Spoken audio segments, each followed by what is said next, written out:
All right.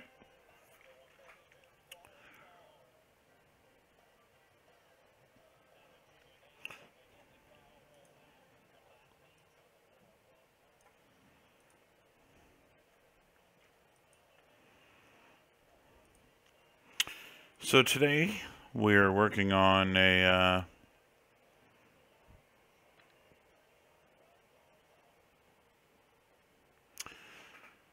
villain character here for this contract that I've been doing. This is a kind of sprinting punch 'em up kind of guy here, and all mechanical hard bits and pieces. And this is the concept art I was given. The things that was created. I'm going to try and reproduce this here. I've already started work on it, and I've got my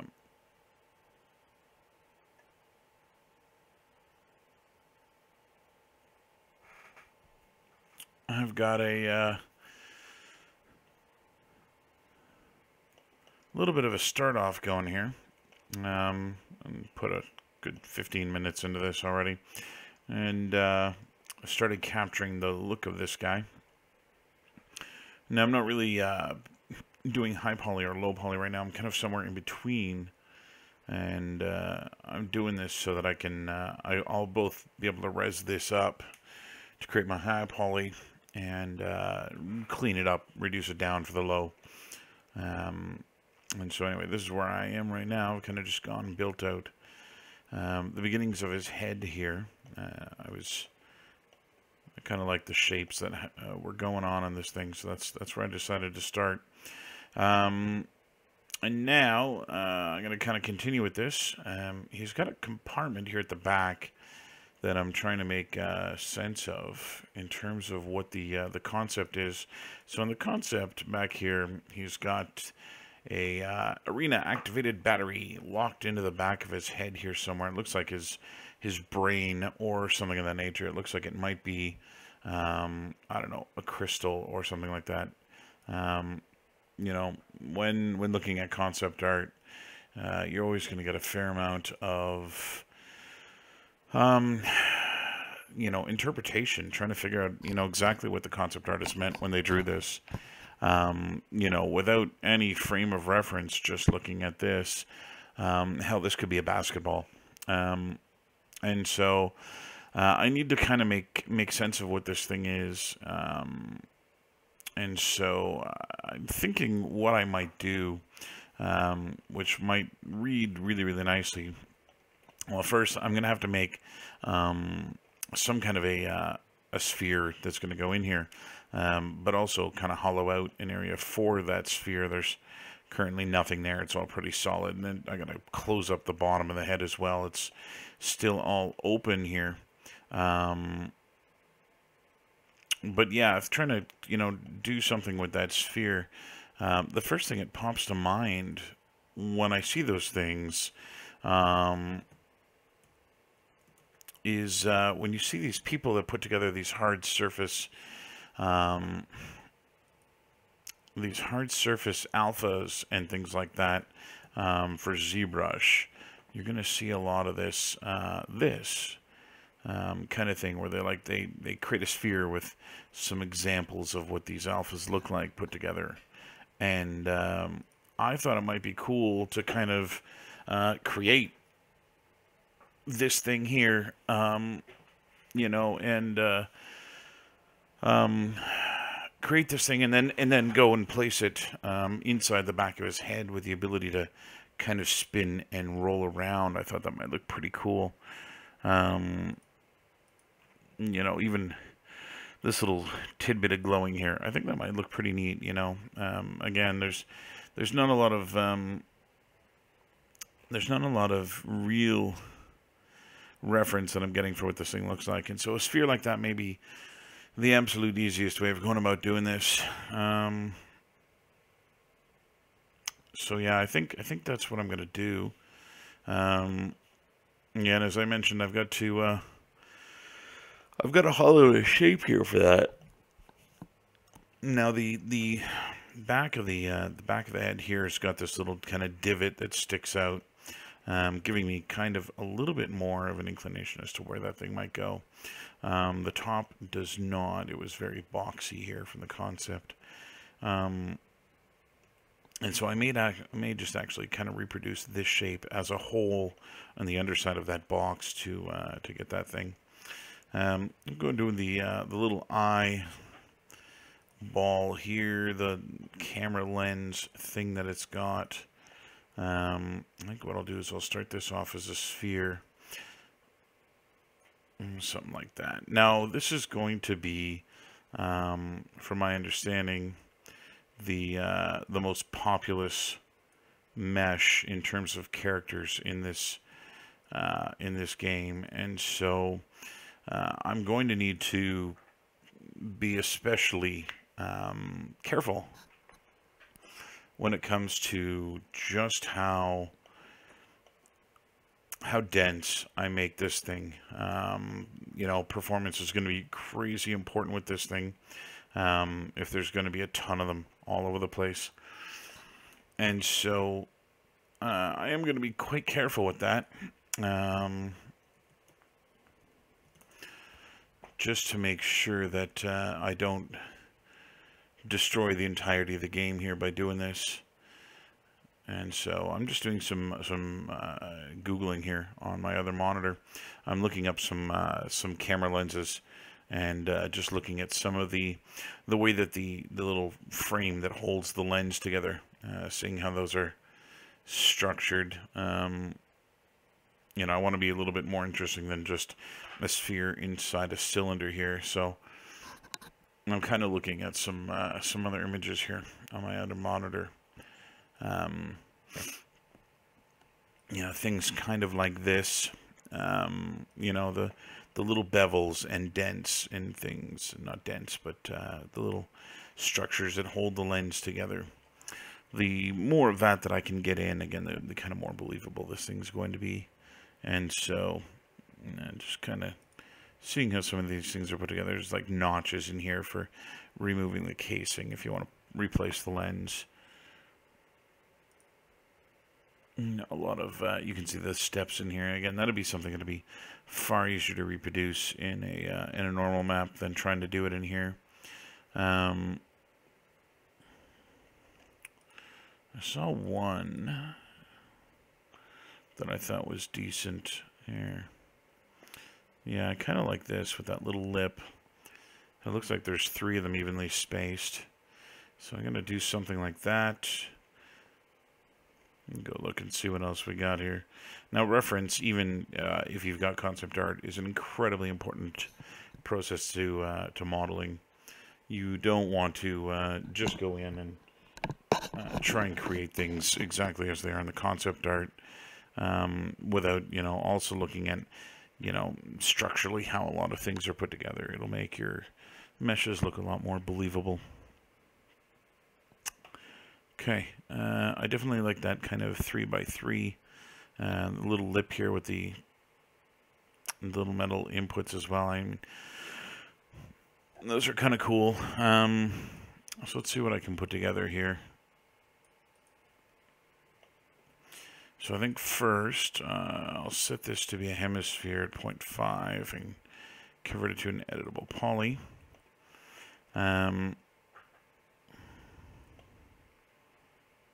Yeah, I think that'll work for a lens. And we'll delete this. I'll grab that border. I may as well just make this out of a single cohesive piece instead of trying to bury a cylinder in there. So I'll start off just by making the main core of this thing.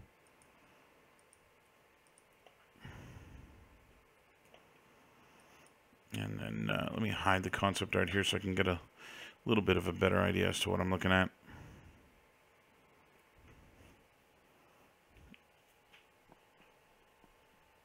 Okay. So now, if I go back to my reference here, I can start to put some additional details here within this thing. So I think what I'll do is add a connection edge, which I'll chamfer. Something bizarre is happening with my mouse here, and I'm getting menus bouncing around, as well as the sensitivity seems to be way off. I may pull out my my work mouse and swap this out. This is not something that I'm going to be able to work with. Okay, so I'll do an extrusion here. Just give this a little bit of height, and then I'll go grab. Now, what did I do? 24. Good, 24. 3, 1, 2, 3, 1, 2. So I need 1, 2, 3, 1, 2, 3, 1, 2. So that should give me even thirds here. And I think I will extrude these out a little bit. And then I'm going to bring them in, but I'm going to turn on my edge constraints so that they stay fairly straight. Now, it doesn't look like that's going to hold down there. Let me turn that off. I'll try this with local. Interesting.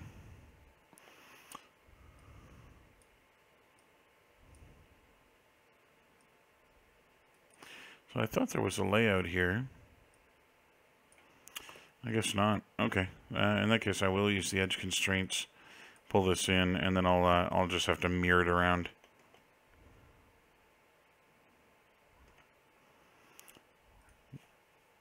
So I think that'll do for the high version of this thing,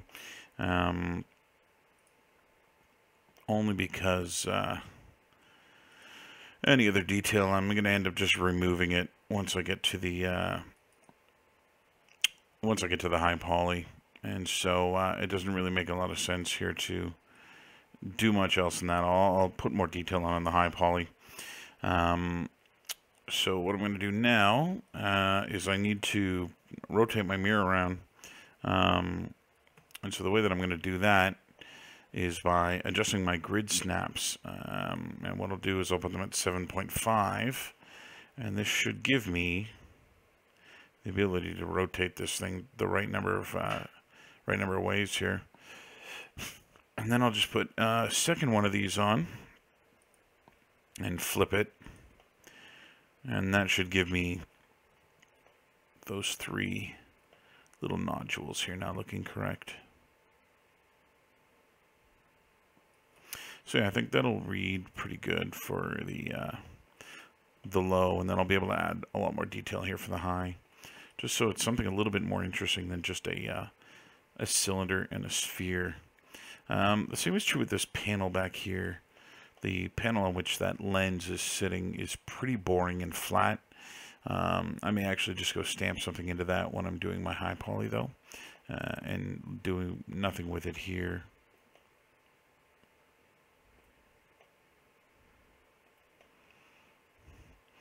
So I'm just looking at some of the angles here. I've got a lot of very non-planar faces that I don't think read very well. And so I may want to just pull these out. I know it doesn't exactly match the concept art, but it'll give me a really bizarre bake if I don't get the angles here to be planar. I don't want a face that's warping as it goes across, and so let's see if I can do this.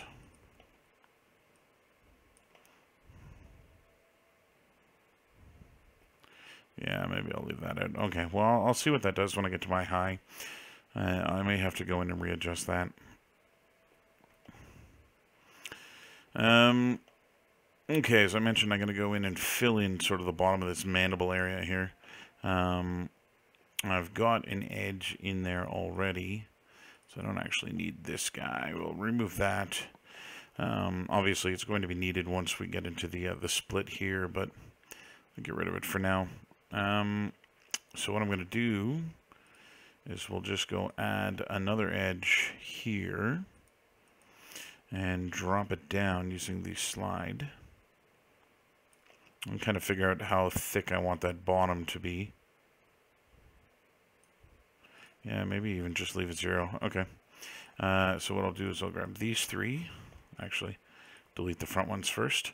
So I'll grab the 3 on the right and 3 on the left, and we'll bridge them together. And that should close up the bottom of this mandible, giving me an actual face in there. And I might end up doing something a little bit interesting in here too, just to break up the flatness of those. But if I do that, I may just do them as a normal map or something that gets baked in after. All right, what else do we got? That's closed up on the top. So there's the back here that I may want to close up. So I think what I'll do is I'll create the dimensions of the sphere that's going to live back here, and then start to build around it. So I'll place the sphere back here. So I think I'll do something about that size. I'll just make sure that this is at 0, and then go to my side view, and we'll bring it up and into the head. Okay, and we'll just kind of play around with placement here until it reads correctly. And again, there's a lot of big void back here, but I'm going to kind of work around that to make sure that this is going to work.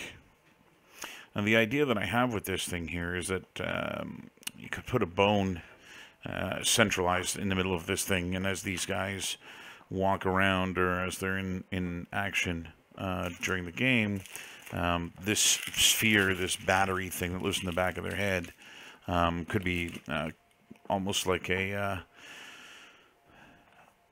gyroscope, kind of spinning around in different orientations and whatnot. I might even be able to blueprint that in Unreal to use the up and down axis from the world to keep it perfectly perpendicular, so that when this thing tilts and moves its head around, that thing always stays upright, which, you know, might look pretty cool. Okay, so I think that reads pretty well. I might even make it a little bit bigger. So I just want to make sure that I'm not going to clip anywhere in here. See how many... Yeah, I think that's okay. I want to worry about making this thing too high poly as well. So what I'll do now, I'm going to isolate these two things.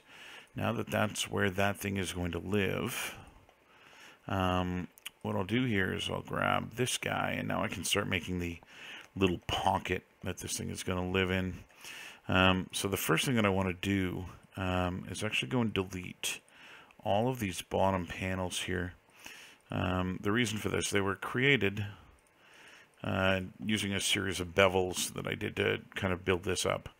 And I don't actually want any staggering here, so I'm going to grab this vertex here, and we'll find out where that lives in Z. And then from the side, I'll go flatten out all of these things in Z and paste them at that location,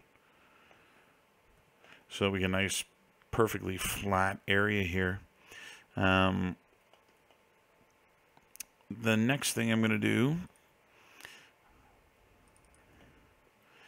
is grab the first areas. So these are the two sides in the back here, and just holding shift, I'll drag that in like so, and I'll bridge across the back, and then I'm going to connect here. Now the reason I'm doing this is that I'm going to use the, there we go, the regularized script to make this thing round.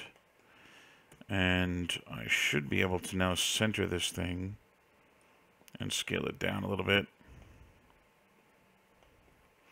So I want to kind of get this to an area where it's going to fit around that sphere. Now it's a little blocky. I might want to make it a little bit more round, just so it looks like the sphere is actually sitting within this thing. So I'm going to go into isolation mode. We'll grab the 6 vertex points, the 6 vertices here that make up the shape, and I'm just going to chamfer them like so. Then grab that open border and regularize it once again to give me now a much cleaner shape. I'm just going to go and target weld these points away here to do away with the n-gons and the vertices that aren't really helping out much. That one should be okay. And then I'll run a weld over this, and some of them are already doubled up here. Okay. So if I bring the sphere back now, that doesn't actually look as round as I think it could be. Anyway, something like that. And then what I'll do is bring it up, scale it down, and cap it. And that gives me this kind of hole that the sphere is sitting in, so it'll actually be able to kind of orbit within that area. Okay, so I'm going to hide the mandible again. And actually, I'm not going to hide the mandible. I'm going to keep it here for a moment, as I need to go and add some more edges here to this back plate. So I need to sort of kind of fill in the lower areas here. Maybe what I'll do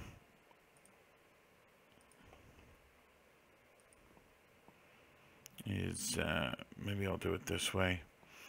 So I'll just bridge this across here. Actually, maybe I'll just cap that and then run some connects across here.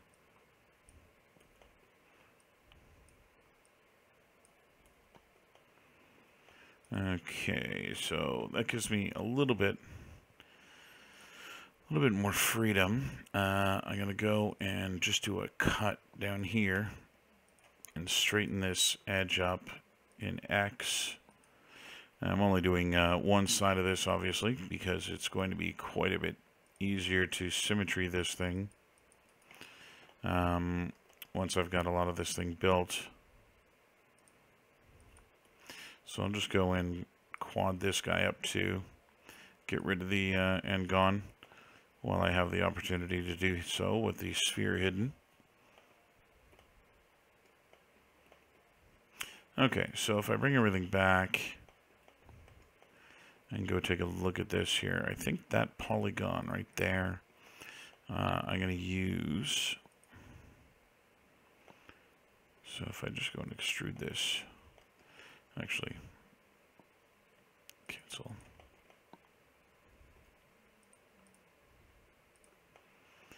I think I can actually delete this entire back wall and take essentially the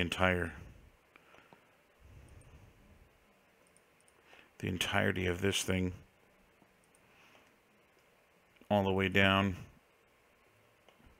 and that shouldn't, in theory, interfere with the sphere. It should actually be, well, it does actually interfere with it, so I'll remove that. Okay, so I'll bring this down. That'll work. And then, yeah, I want to kind of, again, have something back here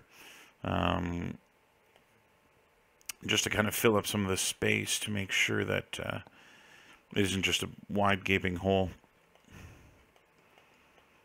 Okay, so I kind of like that. Let's isolate this, as there's some really sloppy modeling going on here. First of which is the fact that something really bizarre is happening there. First of which is the fact that there's still a gaping hole here at the back of this thing that needs to be closed off between this and this. Now there is still a polygon back here from the extrusion. So I'll just go and delete that. And now I should be able to bridge those two together. And apparently there's something going on here.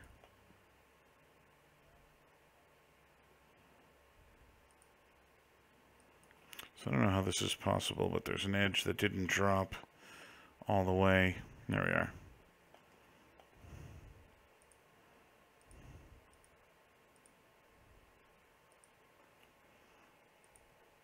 So again, another little bridge back here. Make sure there's no open holes here. Before I go any further, I'll just flip another symmetry on here to close the other side up. And see how I'm doing.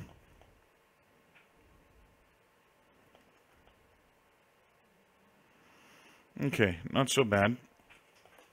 Now we've got these ear components.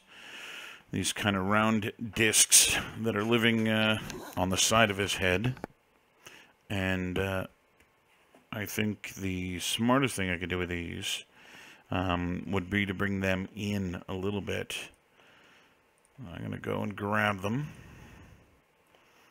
And what we'll do here, see, there's again, my menu's kind of acting weird here. I keep getting these pops where it goes, closes and reopens a bunch of these things. All right, so what I'm going to do is I'm going to inset this a little bit and then extrude it into the center towards that sphere. Again, just to give me a little bit more of an interesting shape back here. And again, I want to watch that I don't actually go inside that sphere. So we'll just do a scale here. Using those vertices to pull it out. Okay. And now, if I go and quad off this thing a little bit, again, I'll do one side and run a symmetry on this to do the other. I should then be able to take these, extrude them, go set them to 0 here. Which should give me a little bit of leeway in terms of where that sphere is. I'll go symmetry this again. Okay, so a little cutaway again. You can see where that sphere kind of is supposed to live. So if I unhide again, see how I'm doing. So that's all right. This wall here now is not in a good place. So we'll just go and bury that back inside. Eventually I'm going to have to, remodel this thing so that it does close up this shape. And I think the last thing I'm going to do is give this thing a floor. Essentially, the same thing I did with the mandible at the front. I'll close this thing up at the back. So, in order to do that, we'll switch back over to the mandible. And ideally, it would be nice to have a kind of even thickness run around here. So I'll see what I can do with the cut tool. So again, soft selection popped open, and edit geo closed down. Something bizarre is going on. Okay, so something like that. And I might just do this in the inside here. So I've actually got a, again, that's the inset that happened on that cylinder, and I don't see myself needing that on the inside. So what I'm going to do is I'm going to pop this up to try and get a uniform thickness across here. And I'll bring this one down to try and continue that thickness. I'll just set these even in Z, and I'll remove this edge here, like so. We'll just go figure out where that point in Z is, and then what I'll do is we'll just go and add a cut to these 4 or 5 edges. All right, so we'll connect them. Apparently I've got some kind of an opening here. That's okay. We'll figure that out here. So I'll drop this down and then go figure out what's going on here. Is it a hole? It is a hole. I'll grab vertices and weld. Before anything welds, I need the cut tool to go from the new vertices that I just made. Okay. Something of that nature. And then just connect these two together. Again, this is not really clean modeling. I'm worried more about just making this thing look correct, and then I can worry about anything else later on. I'm just going to make sure that there's only one vertex in this corner as well. And then, so I know that these two polygons here, this and this, I can delete because once I symmetry this, see again, I convert to an editable poly and it opens soft selection and closes edit geo. I'm not sure why that's happening. My assumption is something funny is happening with my mouse, and there's a click, an unwanted click that's happening that I'm not completely aware of. So I'm just going to get rid of that that edge here to try and make this as clean as possible. Again, I'll just run the symmetry. Again, close soft selection. Bizarre.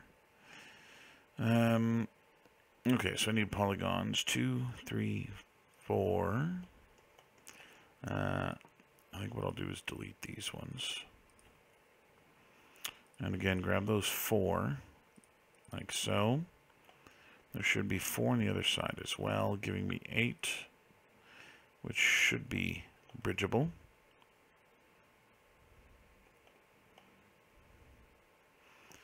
Okay, now I got to do something with this. So we'll just bridge and bridge. And then just in lieu of using the cut tool, I'll run the symmetry, grab the vertices and do a weld. Okay, that should close up the holes. Stupid soft selection. Okay, I'm going to swap this, see if that fixes anything. Again, my assumption is there's something wrong with this Logitech mouse. I've been using it for a little while now, several years. And so it's got a, you know, a fair level of dirt buildup and, you know, gunge just from everyday use. I used to also bring it to school every day in my backpack, and so dust and dirt from, you know, being used at school without a mouse pad, as well as being put inside my bag, and you get the idea. So let me see. I'll plug in my proper mouse here. This is my everyday mouse, and see if this changes anything. Okay. Okay.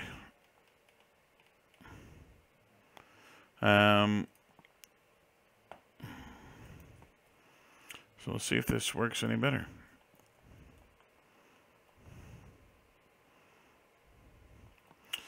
Okay, so still kind of analyzing the shape of this thing.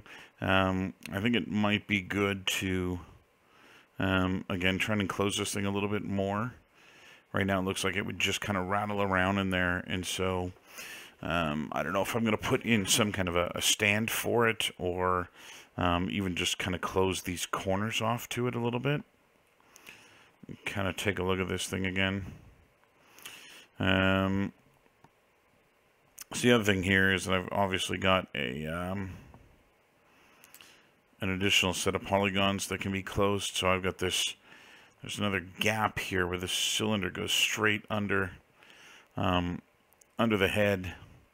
And so what I might do is maybe close it off. So I think before I do anything here, I'll just delete half of this thing so I can actually see a little bit clearer inside that little gap. So this is mainly an issue of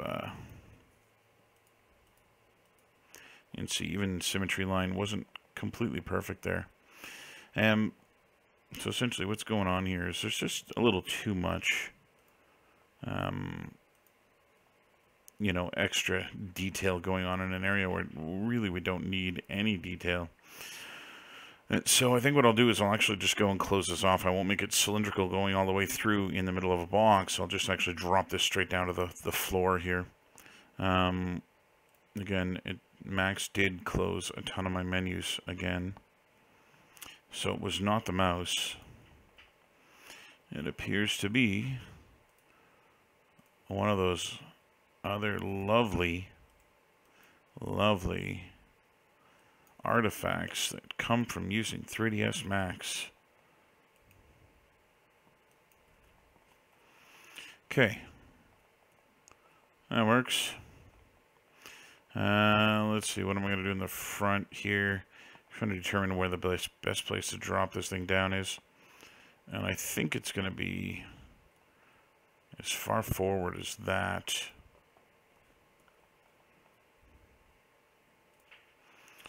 Okay. So I think just for the time being, I'm going to remove a couple of edges. And we'll put them back in again in a moment. That'll work. Okay. So now I'm going to delete everything I don't need. That's that. All of this is essentially going to get closed off.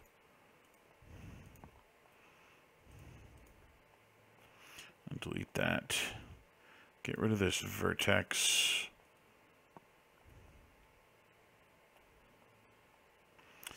We can probably do away with this edge. And this edge, just for the time being, just to get me the perfectly straight geo that I want. Okay, and then across here, and then I can select by element that. Okay. The next thing I'm going to do is get rid of this edge on the top. It isn't really doing anything. And then let's go and drag this guy out. Let's set him at 0. And then same thing down here. Again, I've got some more edges here that are part of that inset that actually aren't incredibly valuable to me. So we'll go in, just go get rid of them. I can get rid of this one, like so. And this edge too we'll get rid of. Okay, so bring that off and square it. Now, before I symmetry here, I'll go and cut across here.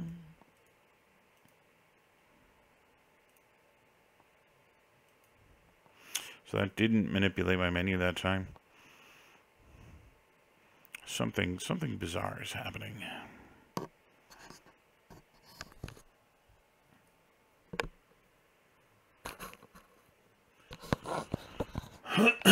Excuse me. All right. I think that'll work. There's still some kind of ugliness going on here, and gons and the likes that, might be in my best interest to clean up now, just so that I don't end up having to arbitrarily put another symmetry in a bit. So again, you can see there's another polygon in here. This is just sloppy. That guy. Grab the open borders, vertices, weld. Okay.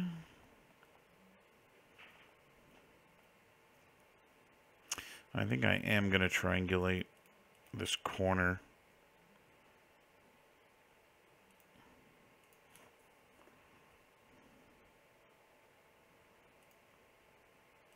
Just bring it straight across.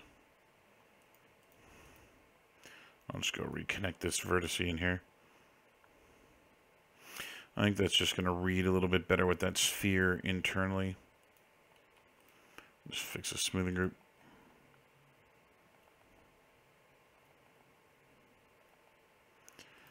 More smoothing group, yucky. Alright. Another wasted polygon. Again, it's worth kind of just taking a look at this while I have it in half. Might as well get rid of this edge here too, which isn't doing anything. It's being used to create this lip at the front, but it doesn't need to go all the way around the internal structure. Same is true here. I can drop it down there and remove that. Okay. Again, I'll just run another weld over all my vertices. I lost another 4. Looks a little bit cleaner. And clean up these guys too. Alright, let's see what that's doing for us. Looks like another ugly down here. Again, from the way that that inset and the floor was closed, but I can kind of see, you know, the ideal way to clean this up. Again, nice big, broad polygons here. Delete that guy. Yeah, something else went wrong. Put this up here. Now, my idea for this thing, when it comes to the texturing portion, I want to get as much out of this thing as I can in terms of reusability, just because of how many of these things are going to exist in game. I want to do something here that will kind of give the guy making this game, the guy from Pixel by Pixel, you know, the most bang for his buck here. And so my thought is to try and recreate some of the hi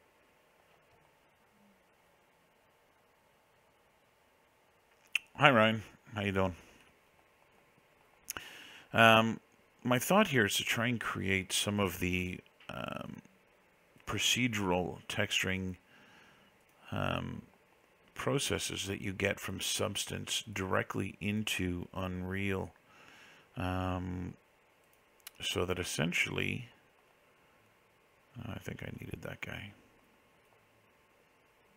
Just trying to look at what's going on here with that texture. I think I'm going to move this forward. Grab these two, and we'll move them. Yeah, Ryan, this is absolutely for games. It's for a game by a new studio called Pixel by Pixel. I've been contracted to do the character work for them, and so I'm just kind of going around here and trying to get some of this done. This is the second character that I've been working on for them. Yeah, there we go. That's starting to look pretty clean. Let's do a little bit. Soft selection opened up again, so it wasn't my mouse after all. There's something bizarre going on in Max. I'm going to do a little bit of initial cleanup here just to see how this thing's doing. I'm going to use the Rapid Tools cleanup, and we'll just go through and see. 0 faces. Okay, so we've got N-Gons. That one, yes, is very clearly an N-Gon. Here to here. Should fix that. Let's go back. Why are you an N-Gon? There, I got a vertex out of place here. Go remove that. I'm not really doing either, Ryan. I kind of build somewhere in the middle. What I do, this is kind of the head for this thing. There's the concept art that I'm working from. What I do is I kind of aim somewhere down the middle. I kind of make like a mid-poly. So it's not, you know, optimized enough to be low poly, and it's not high enough. You know, there isn't enough detail on it to be the high poly.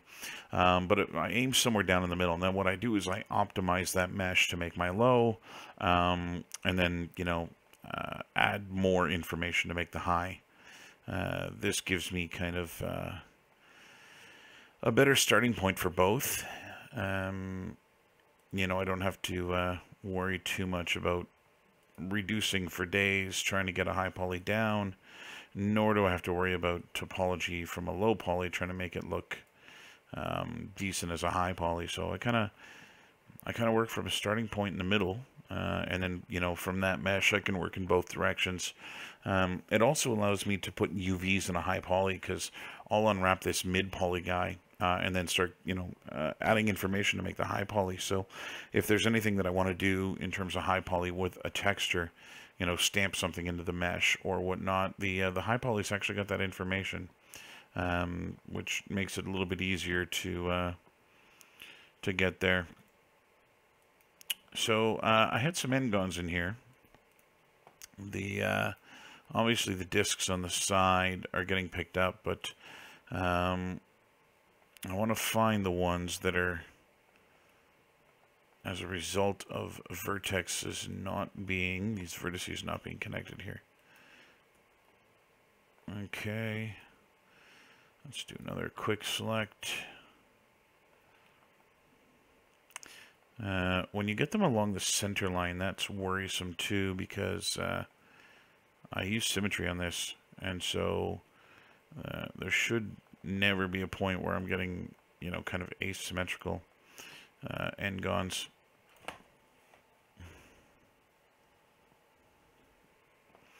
Yeah, you know what, Ryan, I've gone both ways before myself too. I've started with high polys and then, you know, tried to clean them up. I've started with low polys and then tried to turbo smooth them up to high.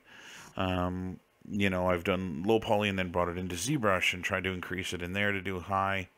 And I think what I've just settled on is what I find to be the easiest, which is, you know, just building somewhere in the middle and building out in both directions. Let's see if I can figure out what's going on back here. Yeah, again, just sloppy vertices. Okay, this...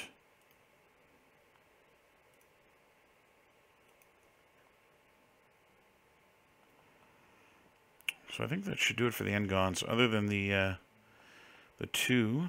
Nope, another one there. So in here I'm not going to do any connection. I'm actually just going to target weld this down. These are unnecessary edges.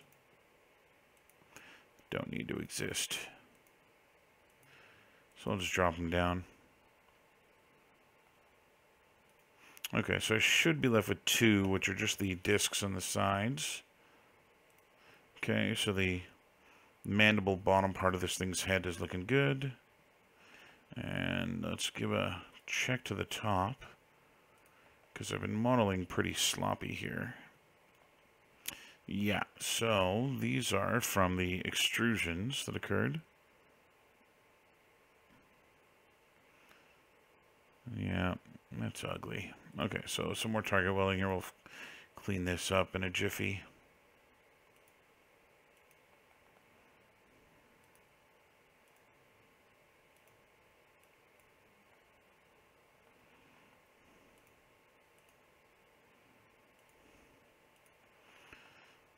It's not too bad. I got another. That's a pretty good opportunity to put an edge in here.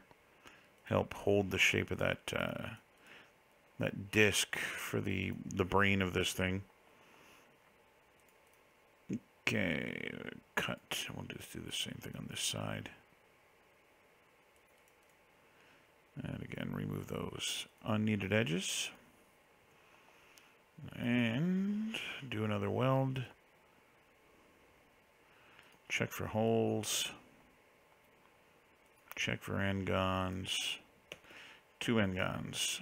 What happened here? There are two vertices here. There we go. Just got to run a connect on them. So there's two of them. So I'll run a connect and then a weld. Beautiful. Okay.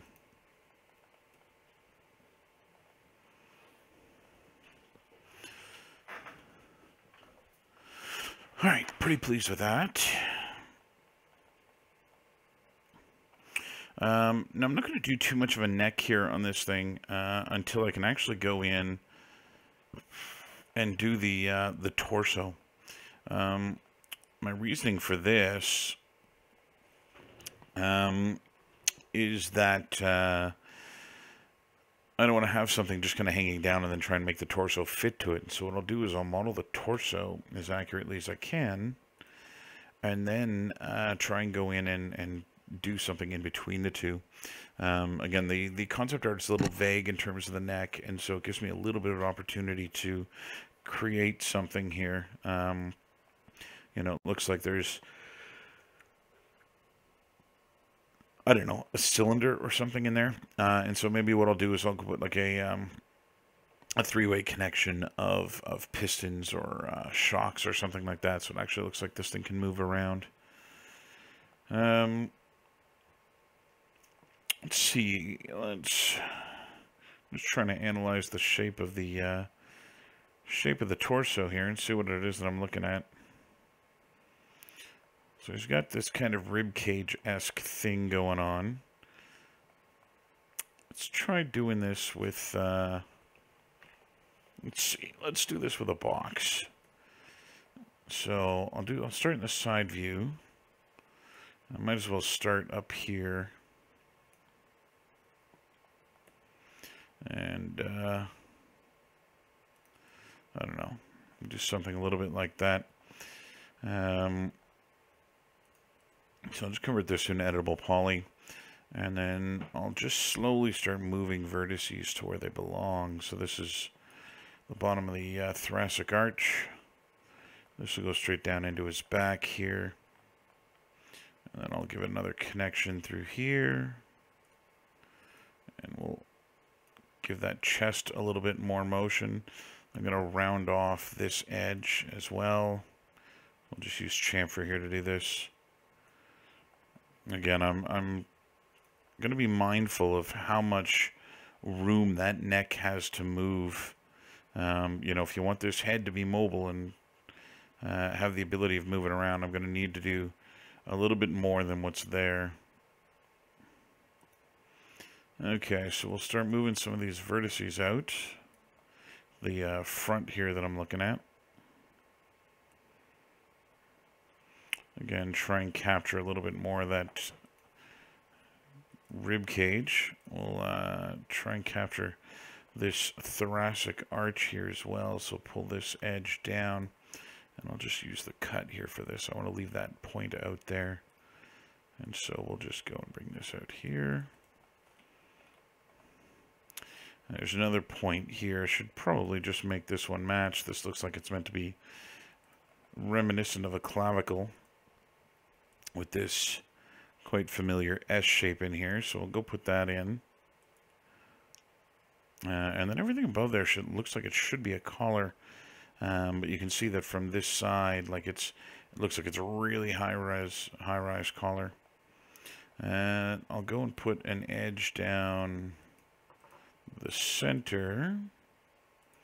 We'll use that to continue that curve from the thoracic arch.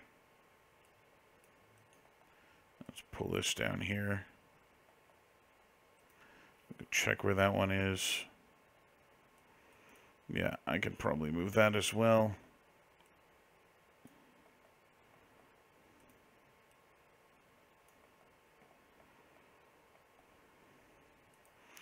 Okay, we'll run another quick cut down here.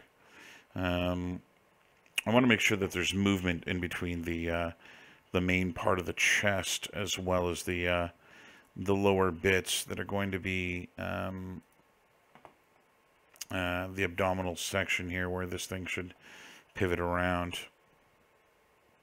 I don't have a back reference plane in. However, there was a back drawn in. So just one big solid chunk across the back. Alright, well that's uninteresting, but it is what it is. So I'm going to try and give the thoracic, or the ribs here a little bit more of an egg shape, so they do represent a little bit closer. What is going on down there? That would be the cut that I did. So it looks like this point in the front here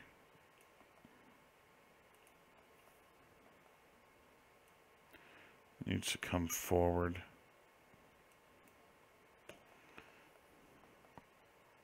It was just a cut tool that went sideways.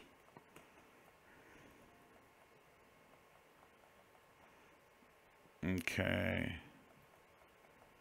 This one too. Just trying to get those ribs to look correct.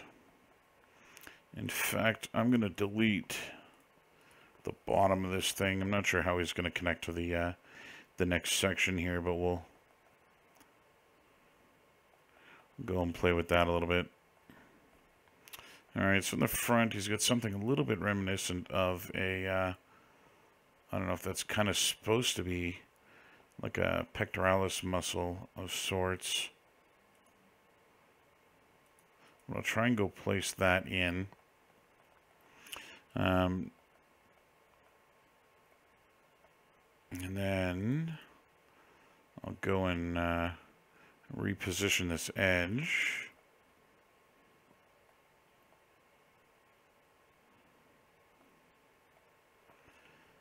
What a bizarre shape.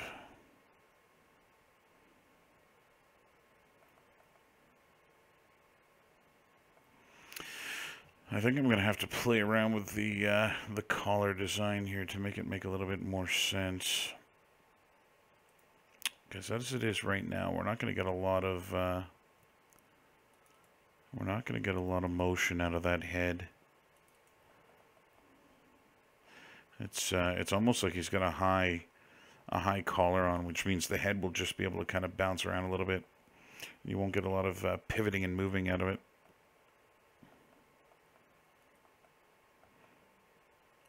Okay, so let's pull this back. So that's the collar. And then it looks like there's another internal shape here. Okay, so now I'll delete this polygon. Yeah, something like that. So I think this shape may actually even be easier to make in ZBrush. Pull a sphere in and just start sculpting on it.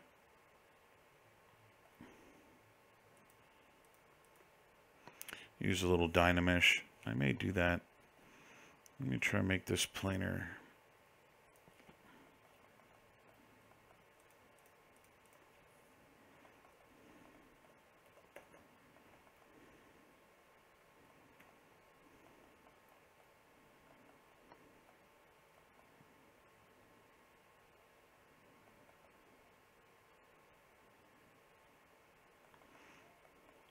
Let's get rid of this edge here from the original box.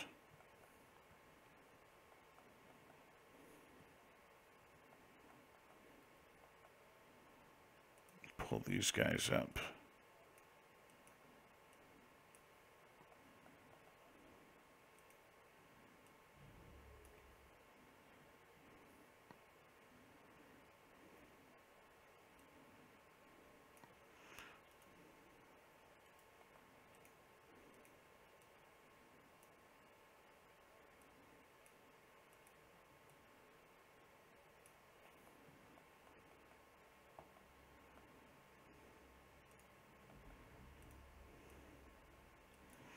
So I can see in that angle there's some contorting that's happened. This is because of this end gone. It's curved.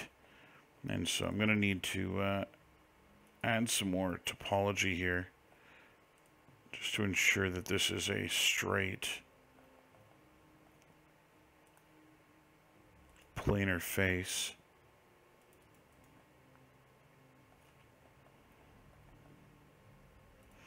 Again, I'll start bringing some of these corners back.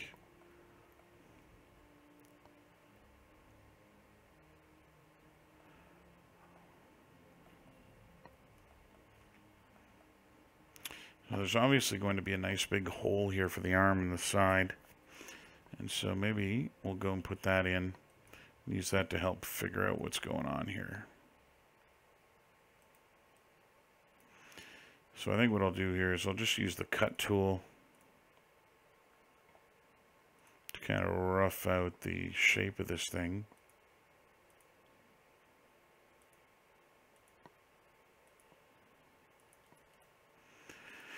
And we'll go delete those. Okay, now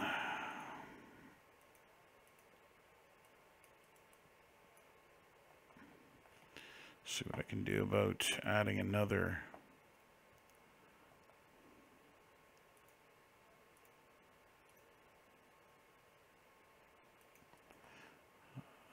edge here.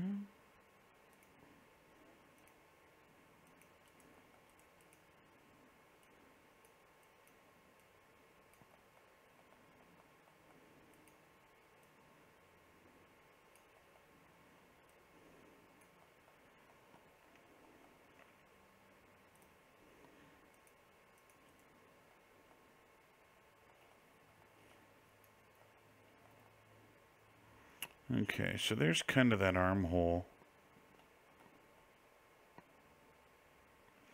This is just turning into a hot mess. Yeah, you know what? Let's do an attempt at this in ZBrush.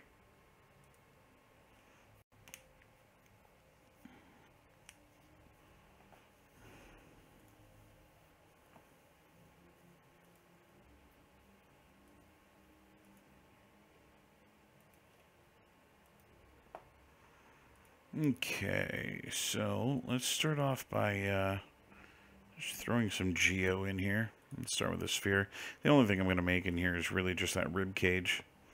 At least that's the idea. I may end up having to do the pelvis and the abs and the thighs too. We'll see.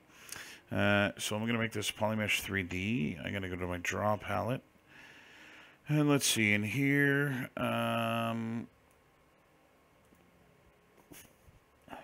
we'll go dock this over here. I'll turn the floor on. We'll go to front back. And I'll go load that image.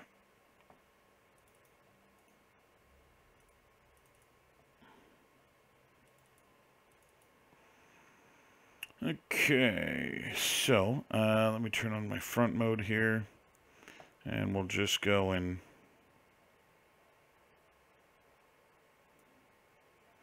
get him fairly close to center.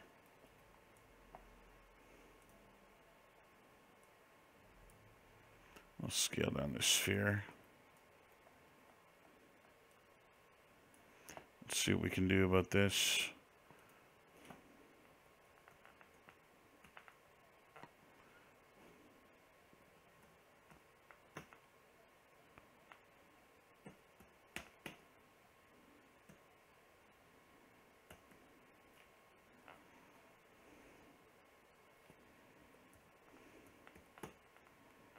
Okay, here's about centered.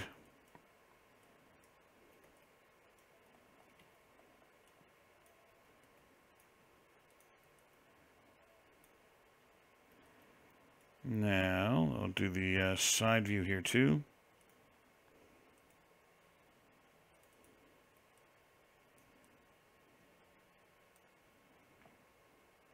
So I'll just flip this one. And slide them back horizontally.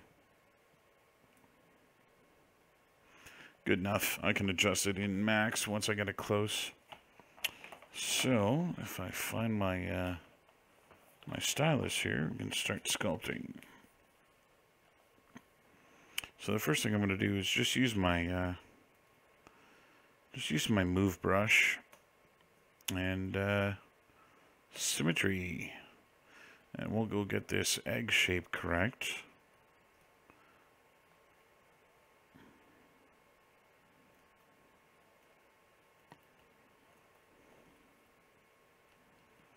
Okay, pull this up.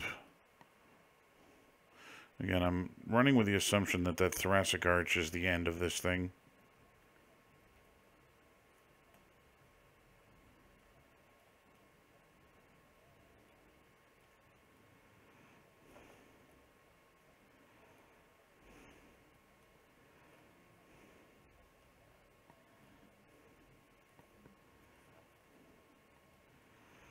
So I'm going to do something like that. That's pretty much the shape of the rib cage here. And then we'll kind of continue sculpting directly on top of this. So let's pull this up a little bit further. That looks about right. We'll go place that armhole in the right area. Maybe I'll subdivide this. Let's darken the color a little bit so it's a little easier on the eyes.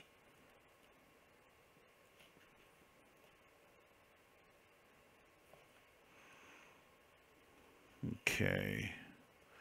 And switch over to trim dynamic.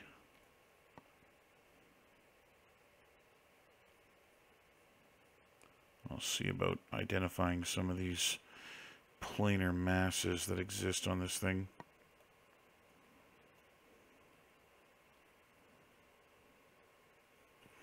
And try clay tubes here to just add a little bit of mass. Now, in actuality, the clavicle ends up above the shoulder and not going into it. And so I might need to, even though this isn't actual anatomy, go and correct this a little bit.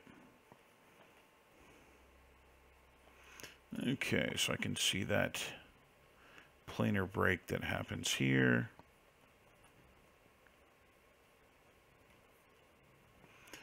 Again, we'll go and define that larger hole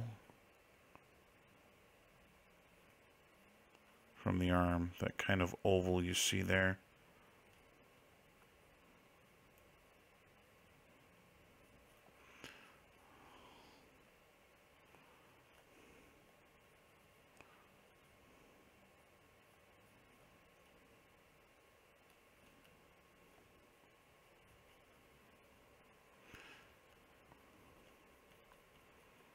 Okay.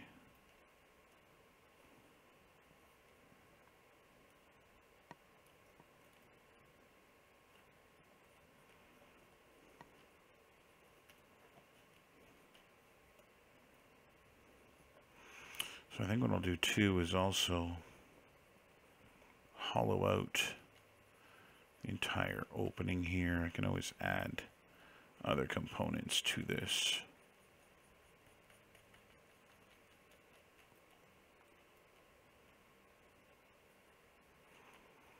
And then what we'll do is we'll jump into the trim dynamic and start giving this some planar values. So identifying where that thoracic arch is. Identifying where that curvature that looks like is meant to identify the pectoralis muscles. So this is a really nice brush for getting really nice big planar values. The sternum area. Again, kind of flatten out the main body here. Again, try and give this a little bit of an interesting shape on the bottom.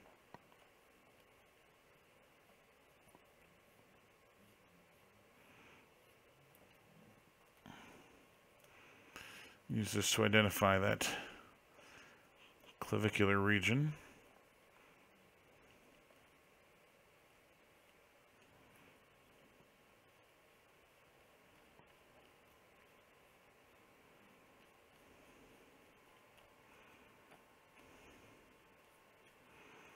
And I think instead of using the ultra flat back that they did in the concept, I may go put, you know, some kind of hint of the musculature from a back, just to kind of make this feel a little bit more familiar. I think what I'll do first here, I'm going to go to geometry and we'll just turn on the Dynamesh. Let's set this at 256 and see what we're... let me say no, undo that. There we go. It's 256. Let me see what that resolution looks like. Far too low. Let's go to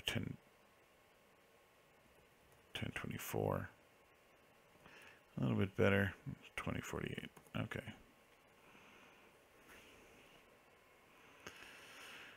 Okay, this will give me a little bit more to work with. Switch back and forth between these brushes again here. Once I'm able to, I'm going to turn down the intensity on this clay tubes brush.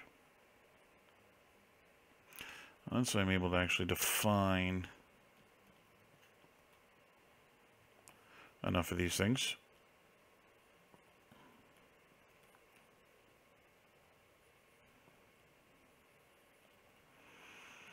Again, I'm not going to worry too much about the underside of this thing because I got to go put all kinds of other stuff in there. I used to have a little bit of a xiphoid process, but it seems to have gone now.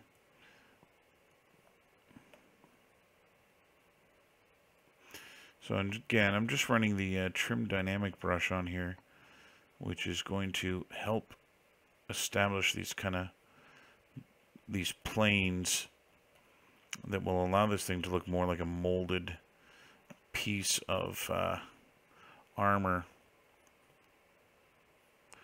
rather than an organic shape.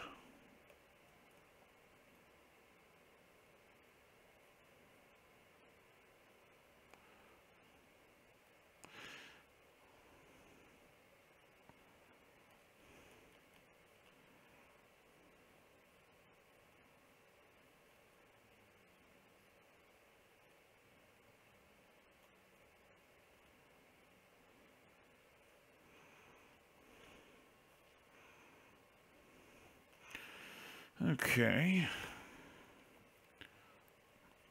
Let's go take a look at the reference again here. So they do have that sternum really low, or the where the clavicle goes into the sternum being quite low. I think what I might do is just make that a band of metal that's on here, just so that it, again, adheres a little bit to the concept art.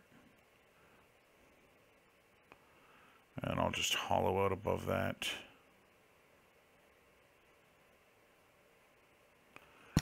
And I'm going to have to bring something up that's going to be part of his collar. And then this has to get built up. So let's use the move brush. And I'm just going to try and pull that back out. I'm just going to run another Dynamesh process here, so I can kind of see what I'm doing. So all of this is going to come out and create that shoulder girdle.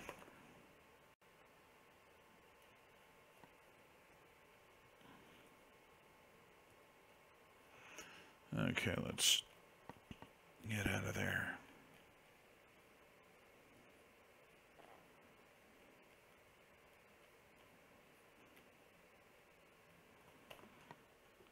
So I'm getting some geometry flipping over itself here. These brushes are spherical, and if you get them too large, you can actually end up sculpting on both sides of the geo at once, which will produce very ugly artifacting where the polygons start kind of folding over one another.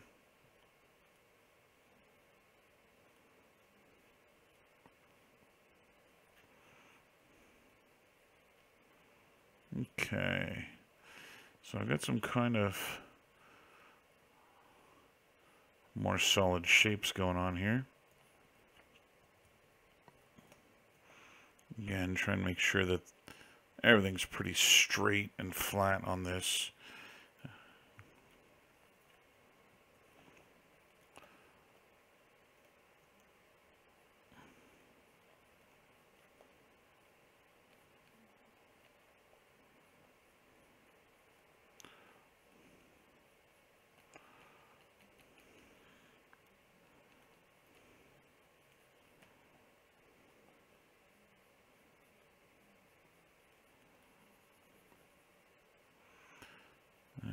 let's run another little trim dynamic on this and start pulling out some of those planar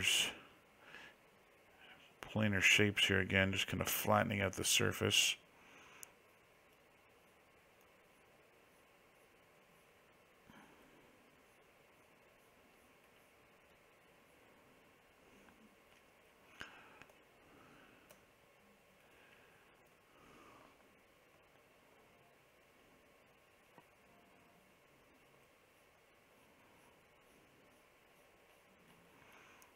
Okay, that's reading pretty good. I'm going to put another one here as it goes around the side.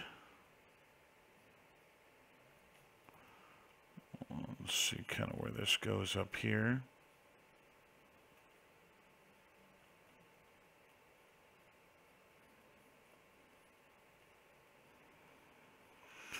All right, that looks pretty decent.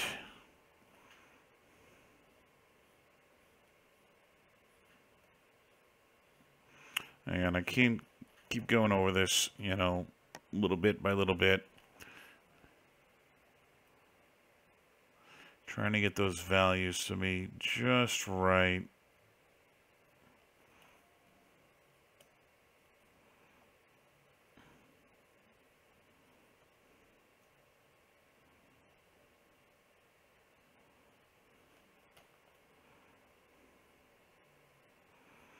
The trim dynamic brush is really sensitive to scale, and so the larger the brush gets, the more powerful it seems to get as well. And so one of the really neat tricks about using it is to drop down in scale when you need to soften it up a little bit.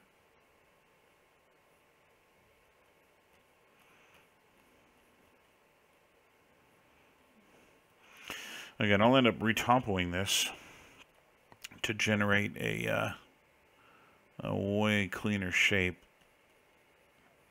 And here it's now just about kind of playing with these shapes and seeing where this stuff is going to go. So again, I got a lot of hollowing out here that I'm doing to make room for that neck detail. But I'd like to get this collarbone to look rigid.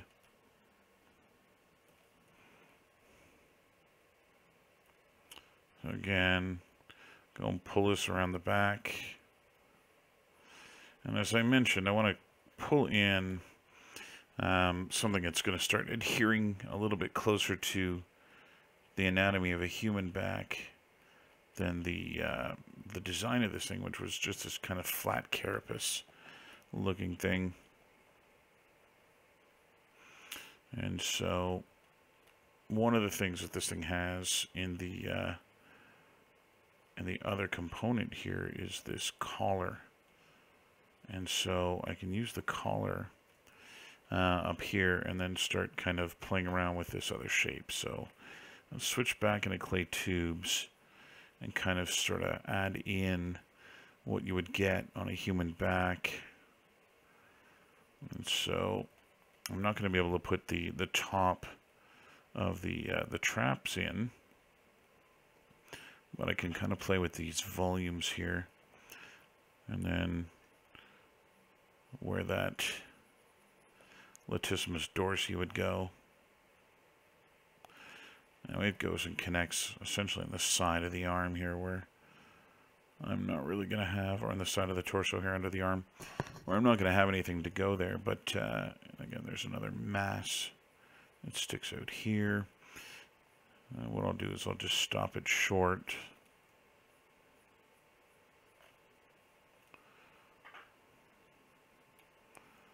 And see what I can do.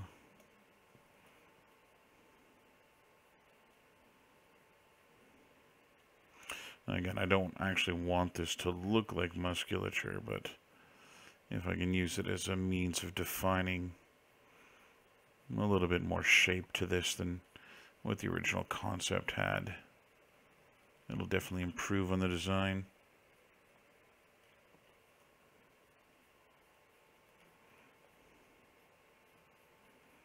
Okay, something like that. So again, I'm just going to run a smooth over this thing, and then I'm not going to bother putting any of the terries or anything in here that you would get on a human back. Again, only because this appears to be just a rib cage in the concept, and there are other pieces on top of that. So now, again, I'll use my trim dynamic to kind of try and find some of these planes here of where this stuff lives.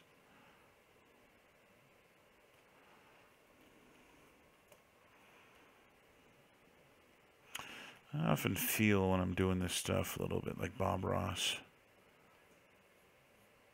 You know, start going in and placing these shapes in, and you start hearing a lot of the things that he said in his show while doing his paintings. You know, paying attention to shape, and oh, we'll go drop another little thing in here, and this thing needs a little friend. We'll go put a little friend over there, and you start getting some of the really crazy things he used to say. Almost like he knew what he was talking about.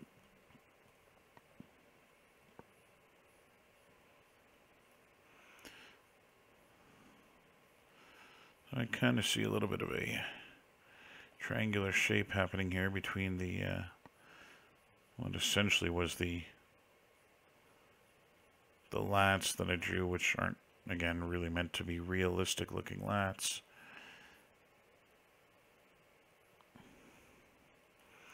But just trying to find some of these planes and define them a little bit more, so you end up with again, this kind of molded armor look.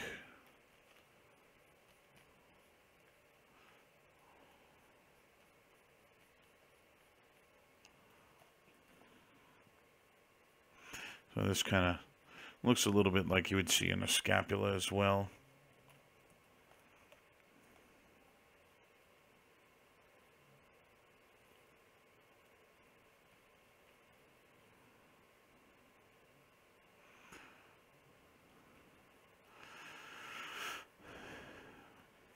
It's starting to look a little too large here. I'm going to go back to the concept. And it looks like he's got some back plates, almost like what you see in the Stormtrooper armor. And that his back actually curves down a little bit more, which would keep it looking a little bit more anatomically correct. And so I think what I'll do, let me go and flatten this out a little bit. And I'll leave myself room to go add in some of those little greeble boxes on the side,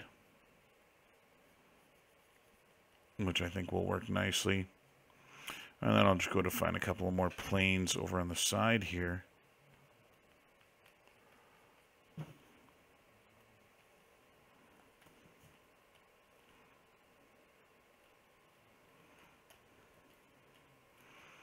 And do a little bit more on the side here too.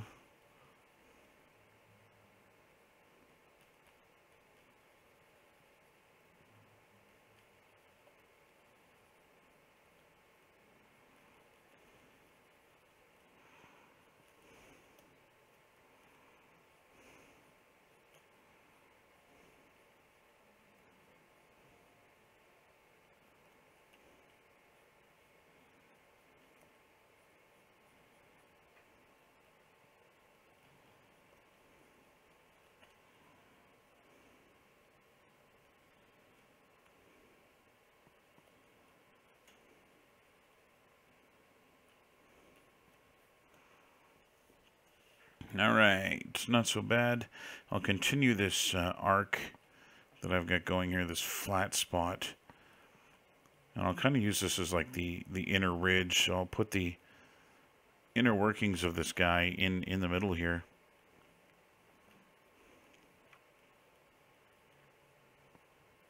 Again, a few more planar definitions along the side here.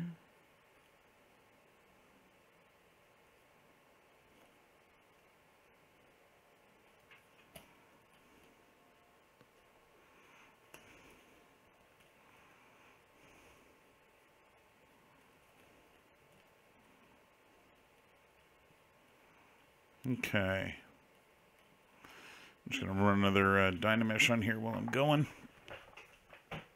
And it's not so bad.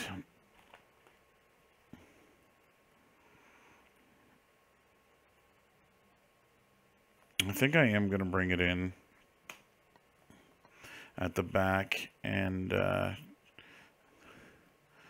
know he's not a human being, but if I make this look a little bit more human, it may read a little bit better.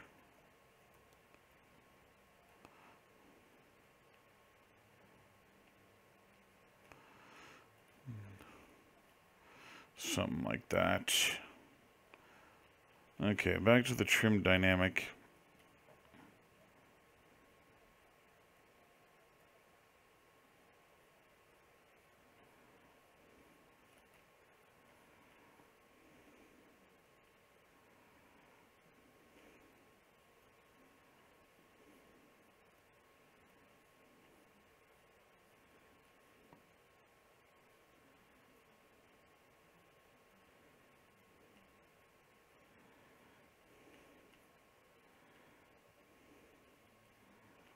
Alright, a little bit more work of the trim dynamic. Again, kind of define a few more little planar shapes here. Ideally, I'd like this thing to look as inorganic as possible. And so I'm just going to kind of keep playing around, pushing and pulling on these things, getting something that eventually does read as being more box shaped than anything else.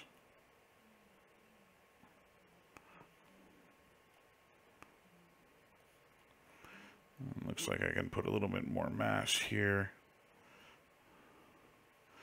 running into that underarm area. I could even go and give that arm socket a little bit of a more crisp area. Now he does have a ball and socket shoulder, and so I'm not really going to have to do too much there.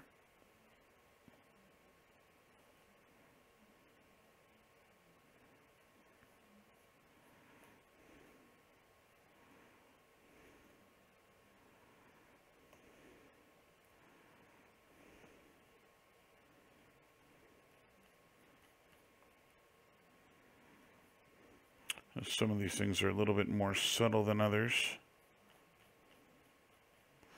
I think the idea here is that it's meant to look very much like Stormtrooper armor and that kind of molded plastic kind of look. And so it's kind of what I'm trying to achieve. I'd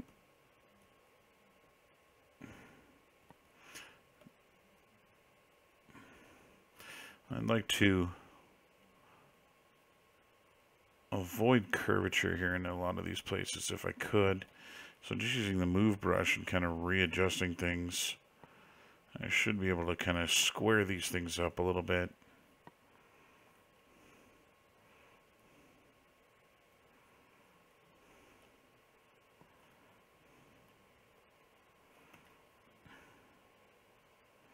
Again, I'm just going to go push in a little bit underneath this thing.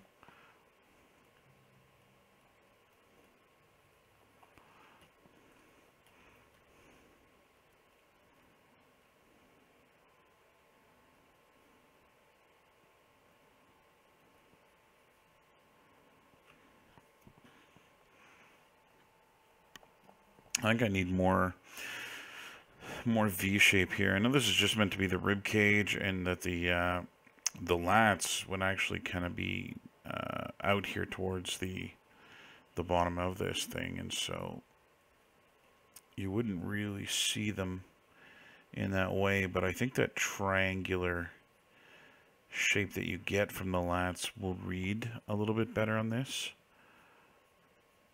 And so I'll go and push this in a little bit here and use this as a means of kind of, again, thinning out that shape a little bit further. And again, I am going to put like a box on here to kind of fill out the silhouette that you see in the concept. But here, I think this will just read kind of nicely.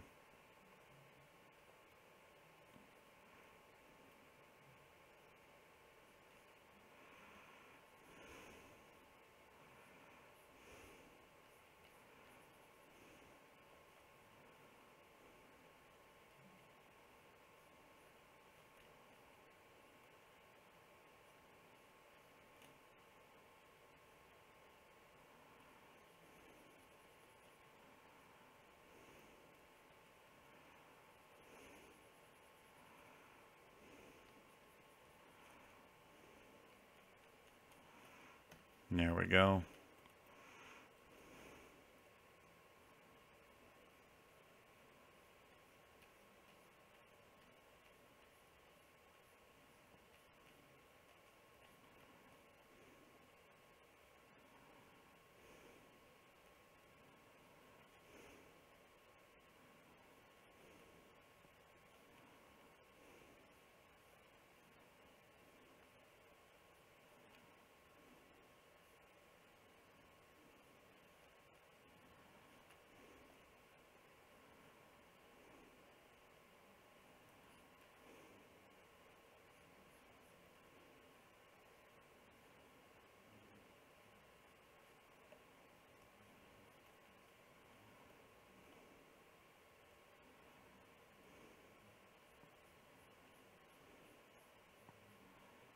Okay. I think that's a vast improvement on the shape that I had.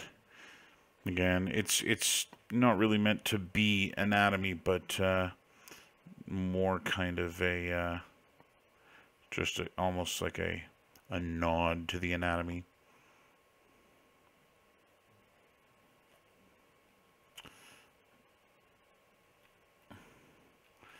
So I'm just going to make one more little planar change here. I'll switch over to my clay tubes. I just want to have this shape come in and then hollow out below it. Just kind of keeping that triangle V-shape motif going down into the base.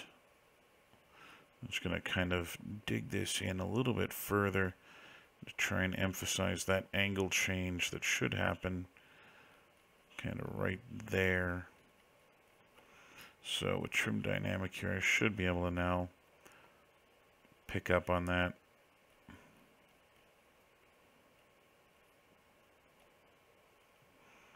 There we go.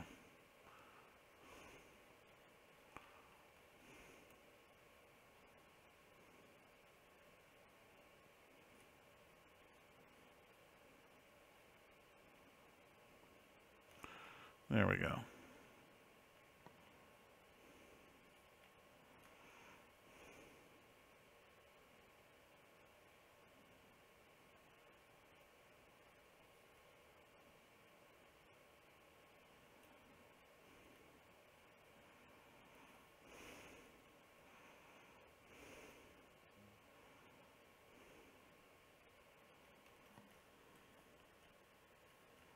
Okay. I'll try and carry that same shape going on down here. And this is just the trim dynamic brush here, just trying to make things plainer and give them a little bit of curvature.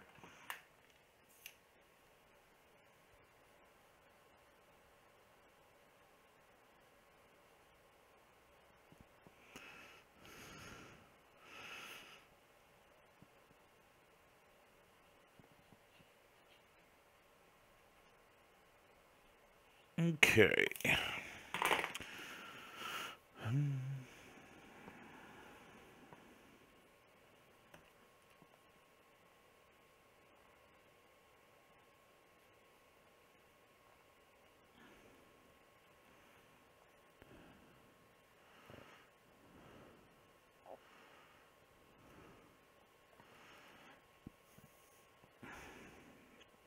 All right, something like that.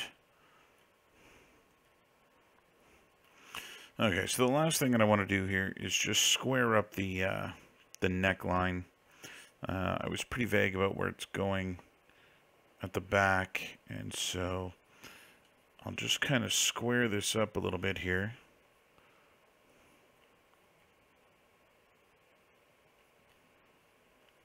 And pull a little bit of that in. And just kind of get these angles to look correct. Let's use the move brush here to pull this in further.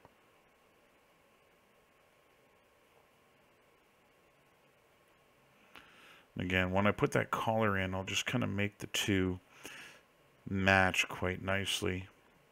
Again, I'll use the move to help define a little bit more of a corner area here. And then use trim dynamic to push it further. So here I'm going to use trim dynamic. I'm using alt here with trim dynamic to build outwards instead of in. And then let go of alt and flatten it out. And so alt builds out. Without alt, it'll flatten it back down. And so it gives me, again, these little planar shapes here.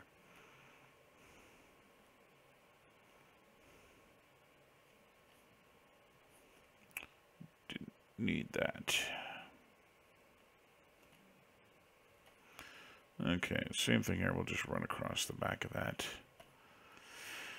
Now, what I'm going to do with this, once I've got something that reads correctly, or at least the way that I want it to read, is I'll use ZBrush to remesh it, or maybe I'll do it in Max.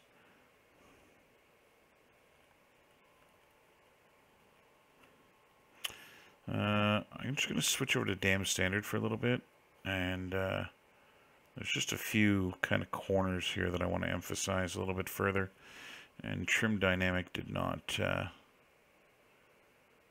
do a good job of grabbing them, and so I'm just kind of using Dam Standard to push them in a little bit further.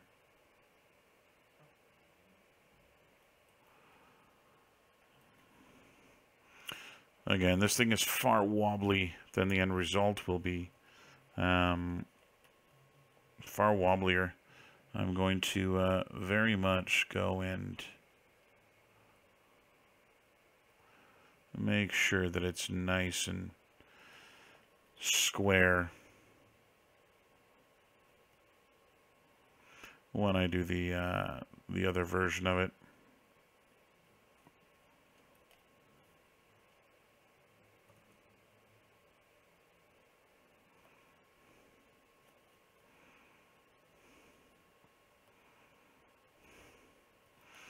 Anyway, something like that.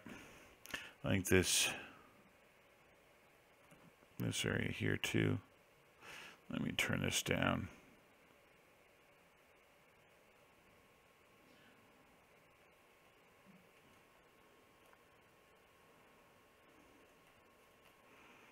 Okay. So this thing's only a couple 100,000 polys. Or a couple 100,000 points here as vertices, and it may be in my best interest to try and pull that just into Max and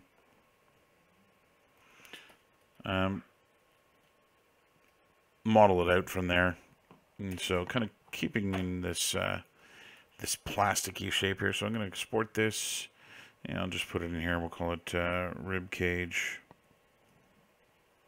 And back into here, I'll go and import that in. And what I'll do is I'll retopo it here in Max. Runner rib cage. Whoops. Runner rib cage. I'll import it here into Max. I'll retopo over top of it. And get to a point. This is going to have to be scaled up tremendously.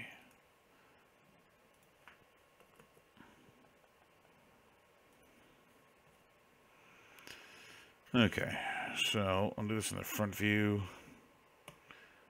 Line it up here with this guy.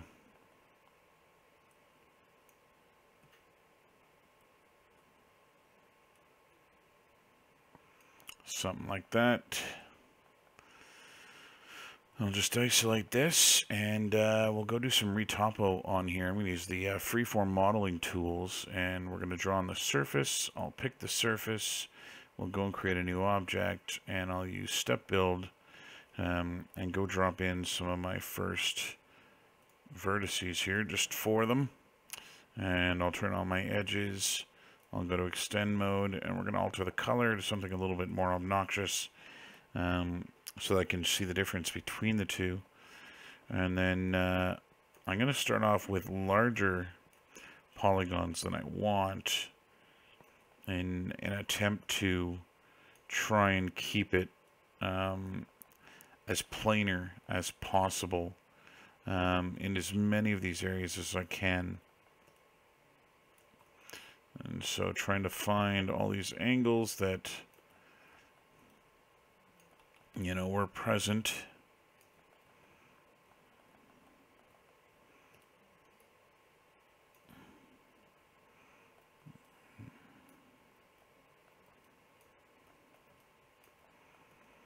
Okay, we'll continue this up.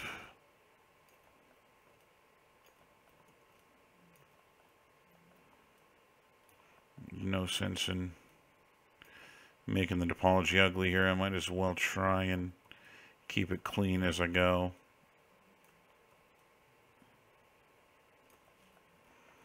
Okay. I'll go and put an edge loop in here. I'm just switching over to the Swift loop to do that. Again, much larger, broader polygons that I know I'm going to end up with in the end.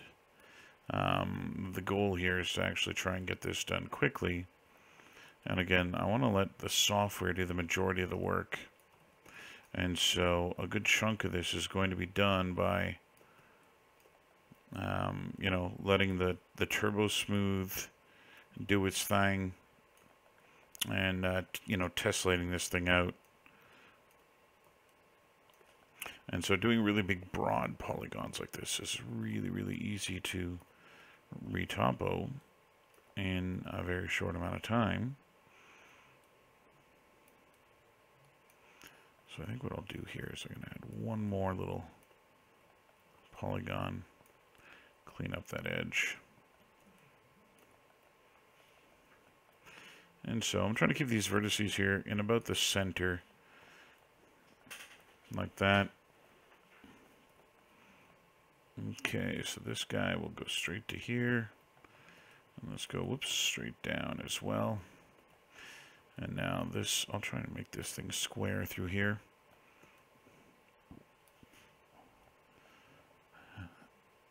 Let's see, what am I going to do here? Let's put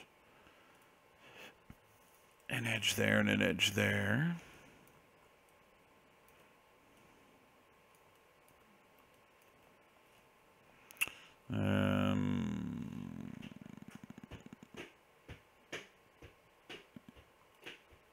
Okay, I'll put another edge in here.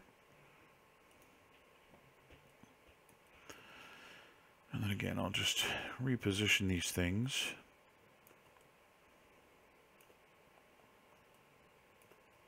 Try to get nice fluid curves out of this thing if I can. Again, I only really need to do half of this thing, because the other half will just get symmetried, so that will speed up the process tremendously. And what's nice about this is I'll end up with much cleaner topology than the hot mess that I was getting out of doing this just directly in Max. So here I'm going to start bringing up some of this thing, even though I know this is going to end up inside that collar. Something like that.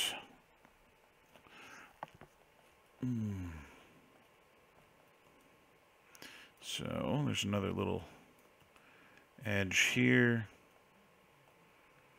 And I'll bring this one up.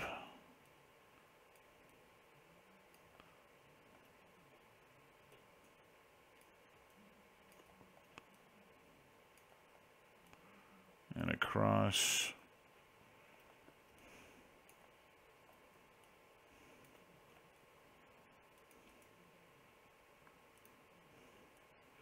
Now I do want to make sure when retopoing here that if I do one of these edges, these inserted edges, that I am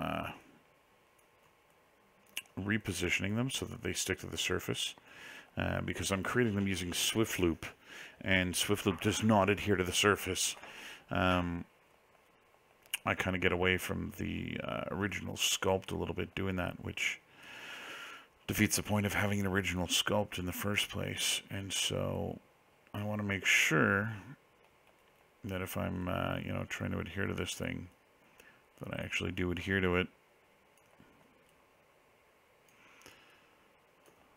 Okay, so just doing a little bit of a trace up here around the arm before pulling this back out and giving me this little lip here. I'll pull this one up. I'm not sure yet where that's going to go.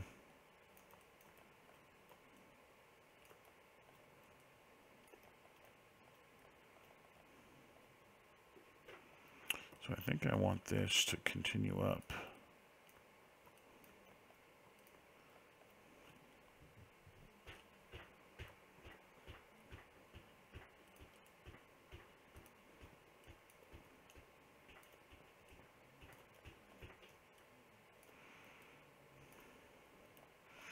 Again, trying to keep my polygons here as nice and even as I can.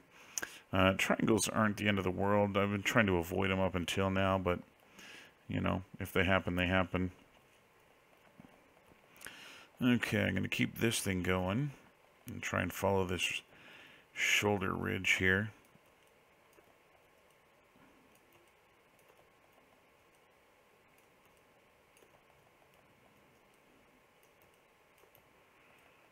Something like that. And then this one is going to break from it and go around the corner and end up becoming this back plate here. That's about the center line there.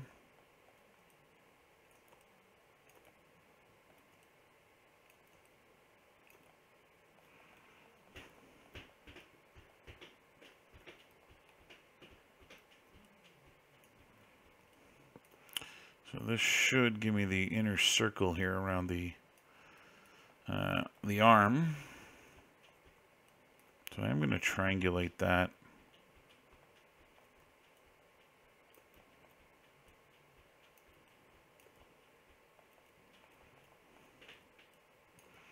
And I think what I'll do, I'm going to just do one more row through here.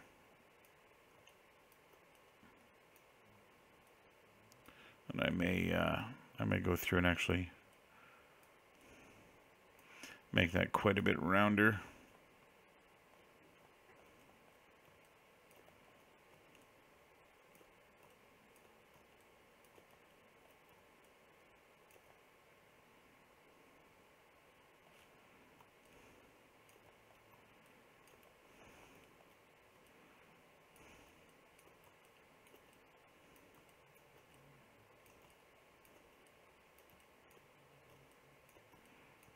So again, just trying to keep things pretty even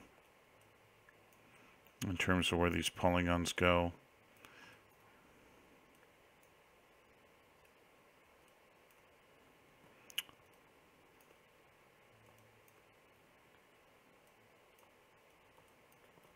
Let's see about going straight across here.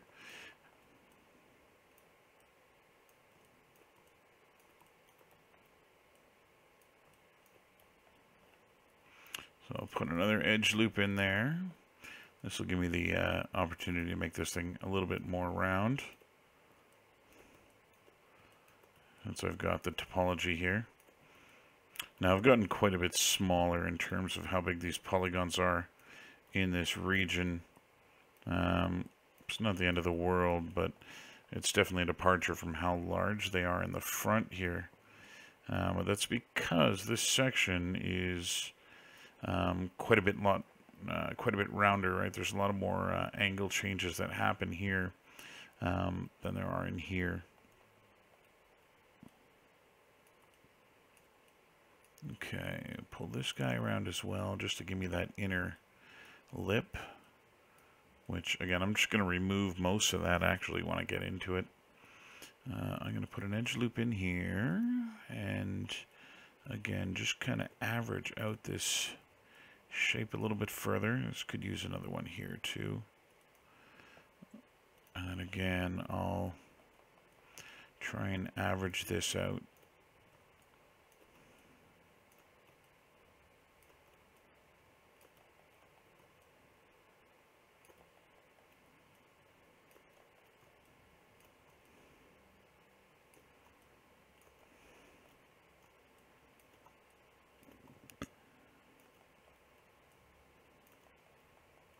Okay. Decent.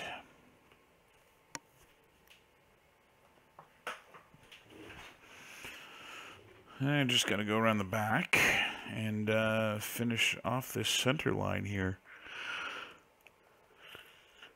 And I'm getting pretty exhausted. This is probably going to be the last thing I do this evening.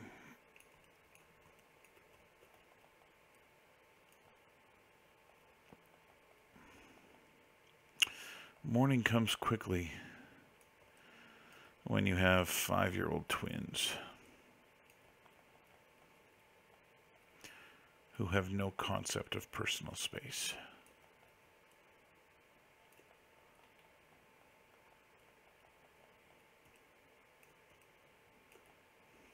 Okay.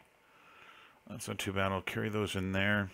I just want to kind of see what I'm dealing with up here. So this looks like a triangular area here.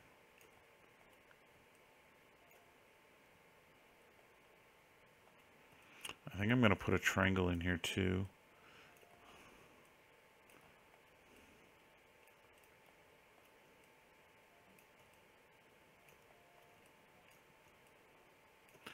Again, trying to average out my vertices.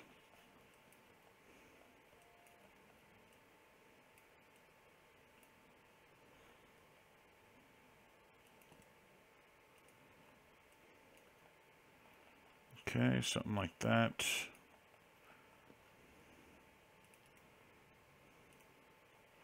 You can see me switching over here to the Swift Loop often as I use it to even things out a little bit. Add some more loops in when I need them, just to kind of help keep it clean.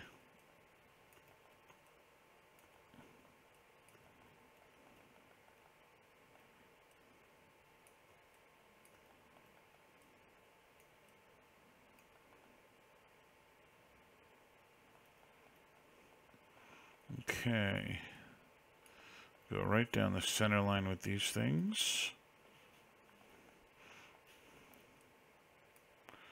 So I think I'm just going to triangulate that.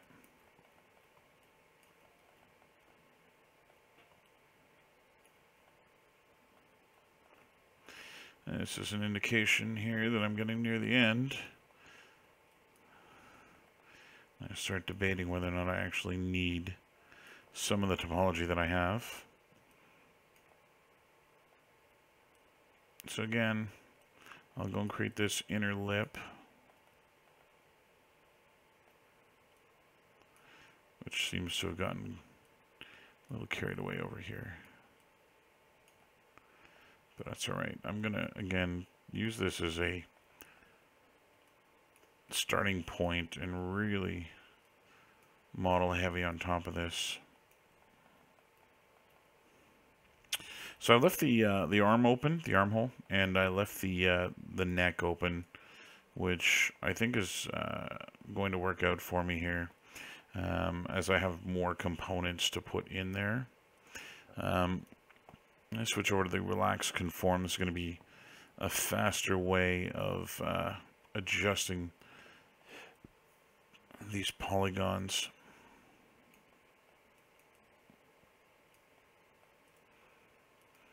And this one, I want to keep these ones on that edge, so I'm going to manually move them. And I can't use that relax on the open border, so.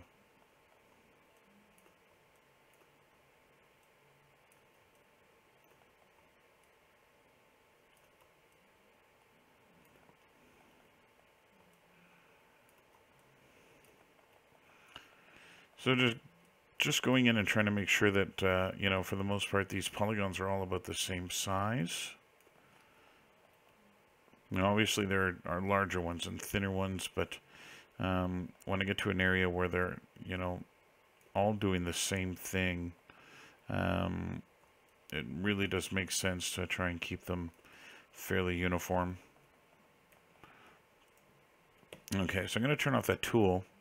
And the first thing I'm going to do is just select everything that's along the center line And I'm just going to snap it to X and then make sure it's at 0 in X. This is going to ensure that when I symmetry it, I don't end up with any n-gons or additional vertices created at the center line.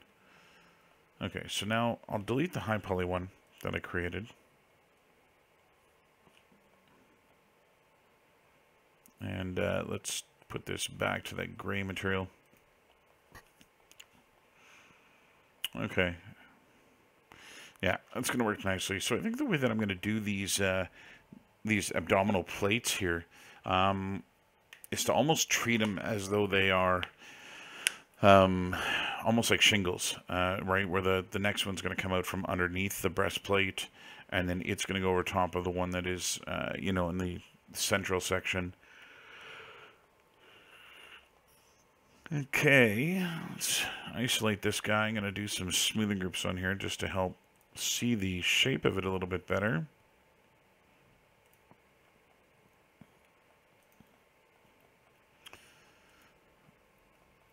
Okay, so let's auto smooth that.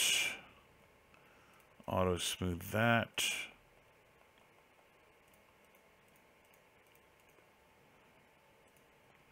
Now again, there aren't actually a lot of really crazy angles in here. Again, it was at a ZBrush, right? So it was still kind of blobby and malformed. And so the idea here is to use smoothing groups to try and define these things a little bit clearer, so that when I look at it like this, I can actually see the angles and such that was there.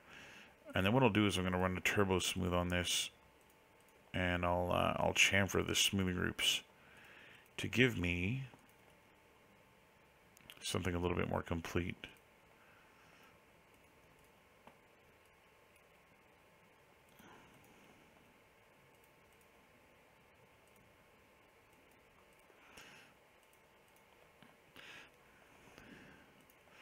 So I can see places here, like these edges, like this is getting a little too planar.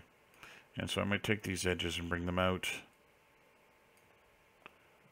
Bring these ones down, just to try and push that curvature a little bit further. Again, just to make it read more like solid planes, right, than not.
Okay, that's starting to look pretty sharp now. Again, there's a lot of stuff that is still pretty blobby from being in ZBrush. And I will go in and make changes to that so that it does start to read a little bit better. I think I'm going to remove those.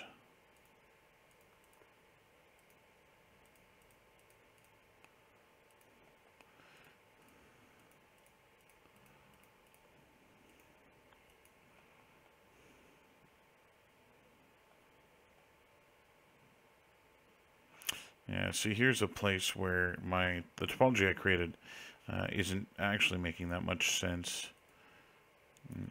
Well, I did make it to remain quadded. I've now encountered a spot where it actually does make sense to have some triangulation here. Just where it's going to split those edges.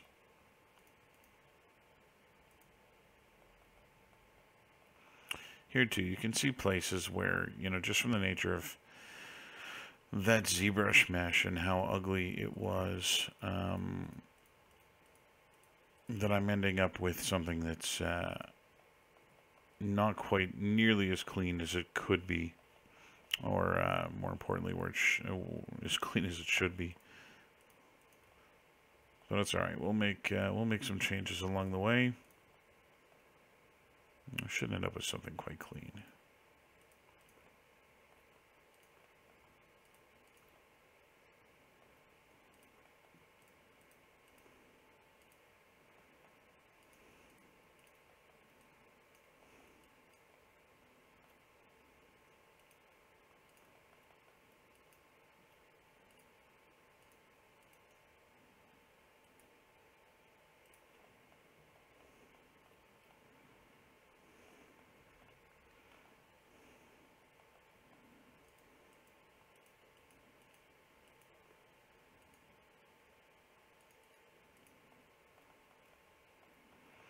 Okay, almost there.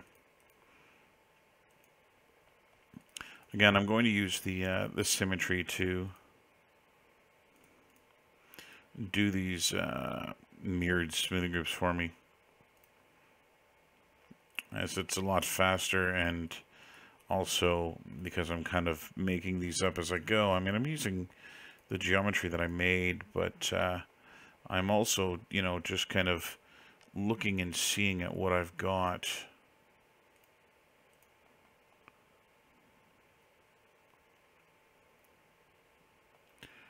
So again, I'll grab a single vert here, throw the symmetry on, which will give me the other side, and then I've just got to do a couple of rows in the back where I actually intended, again, this opened up all these menus again, these things to be separate groups.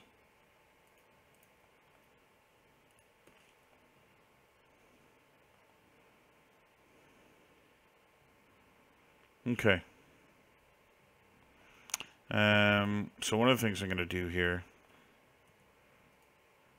again, I didn't go and retopo that arm, so I'm just going to extrude an edge in, cap it, and then run another smoothing group on that component. I may even grab that end-gon. Let's regularize that.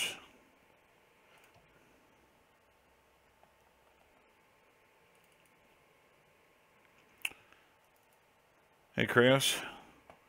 What's interesting?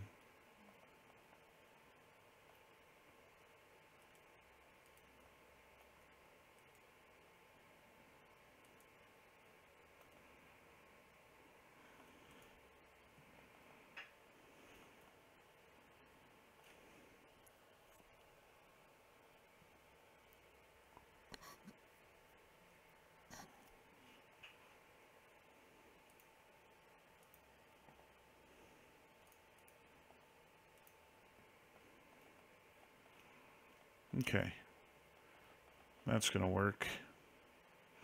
Again, there's some ugly areas back here where, again, just because the nature of that ZBrush sculpt, things got a little wonky. So what I'm gonna do, just make sure each of these polygons is planar here. I'm gonna try and make this make a little bit more sense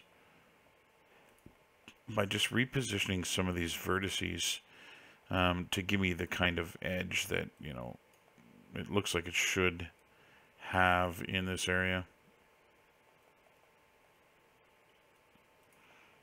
And again, I'll just run a symmetry on this once it's done to clean that up.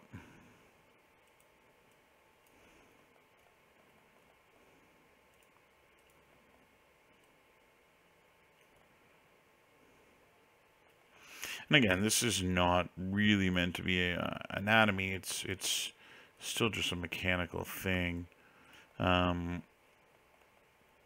Yeah, I think that'll work. Again, I got to clean up those areas here in the back.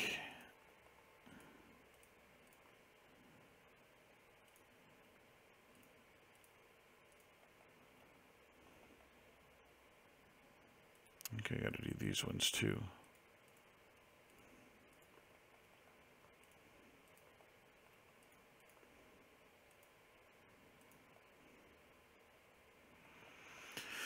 Okay, let's see what this is going to look like if I were to attempt to make a high poly out of it here. I'm just going to throw a chamfer on this, and we'll chamfer the unsmoothed edges.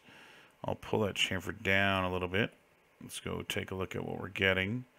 Turn off the minimum angle so I get all my edges. And I'll throw a turbo smooth on and just throw a couple of iterations on it and see just how clean this thing looks. So as predicted, that front is holding pretty solid.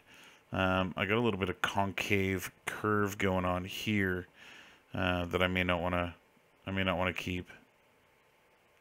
But it actually is holding its shape fairly well. It looks like I could probably use something else going on here. Okay, so that's just the number of edges that I have there. That's not at all a concern. The things that I am looking for are where it gets wobbly here like this. Which is just this triangle here. And in fact, I'm going to collapse it down. No, let's leave it open. And what I'll do, I'm going to run the relax on this thing. Just to see if we can't get that to a point where it reads a little bit better. Not too bad. There's still a few places where the groups are a little unclear, but it kind of reads. It's starting to read in the correct way.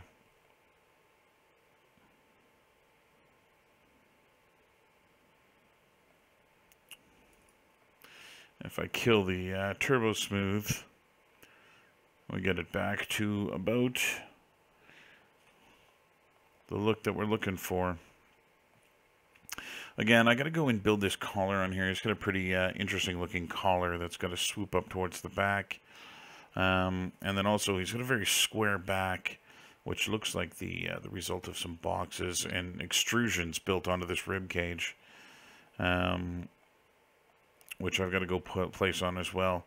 And so essentially what I'm going to do, I'm not going to boolean them in here, but they're essentially just going to get cut out of this and it pushed back. And the thing that I planned for them is essentially what you see on a stormtrooper, where like he's got this piece that fits the anatomy of a back fairly well, but then he's got like something that is very clearly not anatomical. It almost looks like an action figure where you would attach the backpack. It's just this kind of senseless little greeble that they've placed on his back. And so that's kind of what I'm going to do with that. But yeah, there's the head and torso done, or the head and rib cage done. Still a lot of work to do. But that's him for now.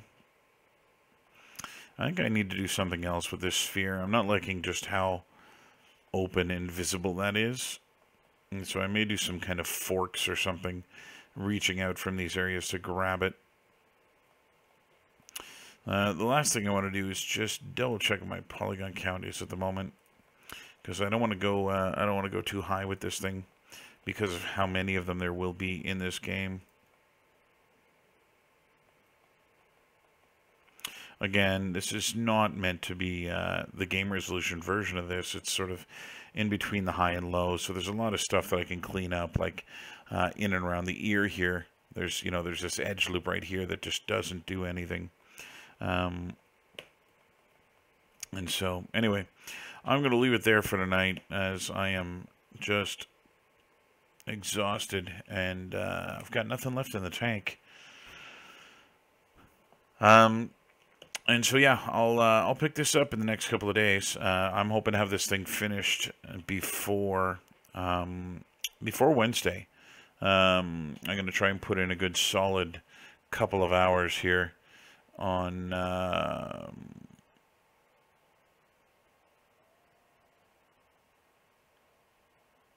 and so yeah, we'll do the rest of the mid poly. We'll expand upon this to make the high poly, the low poly, and we'll bring this into Substance, paint it up, and get to the end. This here is the other villain that was made, the other character that was made. This is now the end result in Unreal. This is the finished product. This map here has got nothing to do with obviously with the game. I just bring them into Unreal here so I can do a test to make sure that it's looking the way that I want it to look. And yeah, that is him there. That's the boss character, and you can see he's damn big. He's meant to be a big bruiser, and so that's that guy. And then hopefully we'll get this one done as well, and I'll be able to have the two of them side by side here to do a comparison in terms of quality. All right, thanks for watching, and if you care to pop by in the next couple of days, you should be able to see this thing carried through to its completion. And yeah, I'll see you then. Thanks.